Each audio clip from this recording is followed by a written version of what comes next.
غوث اعظم رضی اللہ تعالیٰ نے فرمایا کہ ہاں اللہ تبارک و تعالیٰ نے دن مقرر کیے ہیں، اللہ نے مہینے مقرر کیے ہیں، اللہ نے نمازیں مقرر کی ہیں وقت پر، ہر چیز کا وقت مقرر ہے۔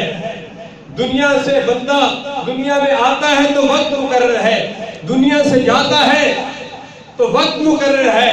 حتی اذا جاء اجلہم لا یستأخرون ساعۃ ولا یستقدمون۔ ہمارے آباء و اجداد بھی چلے گئے، حاجی کامل الدین مرحوم بھی کافی عرصہ گزر گیا، چلے گئے۔ عزیز محمد بشیر صاحب کی والدہ مرحومہ بھی چلی گئی، اشرف صاحب کے برادر اکبر غلام خان صاحب بھی چند دنوں سے چلے گئے، اور ہمارے اس مسجد کے جمعہ اور عید کے نمازی محمد شاہد صاحب کے امی محترم چودھری احمد خان مرحوم بھی چلے گئے۔ میں نے بھی جانا ہے، آپ نے بھی جانا ہے، لیکن وقت مقرر ہے۔ حقانی نہیں کہتا، ارشاد ربانی ہے حتی اذا جاء اجلہم لا یستأخرون ساعۃ ولا یستقدمون۔ اللہ فرماتا تمہارا وقت مقرر ہے، نہ ایک لمحے تمہاری موت پہلے آتی ہے نہ ایک لمحے بعد میں آتی ہے۔ جب وقت مقرر ہوتا ہے فرشتہ آتا ہے، اسرائیل آتے ہیں تو تمہاری روح کو قبض کر لیتے ہیں۔ یہ بہانہ بن جاتا ہے کہ فلاں کو سانپ ڈس گیا، فلاں کا بخار تھا، فلاں کا ہارٹ اٹیک ہو گیا، جانا تو سب نے جانا ہے۔ غوث اعظم نے فرمایا ہاں وقت مقرر ہے، تو اس میں سہولت بھی ہوتی ہے، انسان وقت مقرر کر دے۔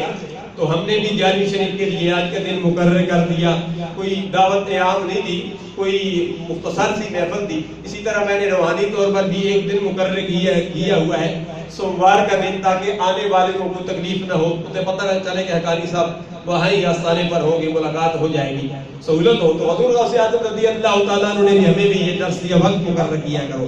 آپ نے بھی وقت مقرر کیا گیا، فرمایا ہاں جب آدم علیہ السلام کی توبہ قبول ہوئی دن 10واں تھا، رات 11ویں تھی۔